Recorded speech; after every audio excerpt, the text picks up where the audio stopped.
உங்கள் பசங்களுக்கு ஜாப் வரலையா, இல்லையா கல்யாணம் எதுனா தடங்கல் ஆகுதா, அப்போது நீங்கள் ஒரே விஷயம் பண்ணணும். என்னன்னாக்கா, உங்களுக்கு நெகட்டிவ் தாட்ஸ் என்னென்ன வருதோ அதெல்லாம் எழுதிட்டு நீங்கள் அந்த விஷயம் எவ்ரி சிங்கிள் வேர்ட் எழுதணும்.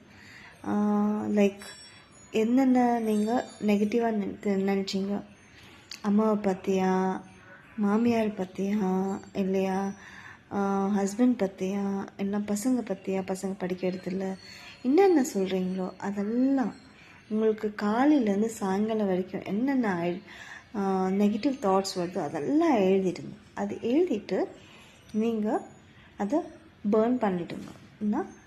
அவ்வளோ மேஸ்டிக்ஸில் கொளுத்திட்டு அந்த ஆஷை நீங்கள் யூனிவர்ஸ்க்கு கொடுத்துருங்க.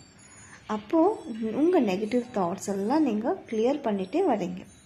இந்த மாதிரி பண்ணும்போது நம்ம பேகேஜில் இருக்கிற நெகட்டிவ் தாட்ஸ் கர்மா எல்லாம் கிளியர் ஆகிட்டே வரும். இந்த கர்மா க்ளீன் ஆகணுன்னாக்கா நீங்கள் ஒன்ஸ் ஆர் ட்வைஸ் ஒப்பனை செஞ்சால் பத்தாது, 1 or 8 டைம்ஸ் பண்ணணும். எவ்ரிடே நீங்கள் ஒருத்தருக்காவது 1 or 8 டைம்ஸ் பண்ணணும். ஓகேவா?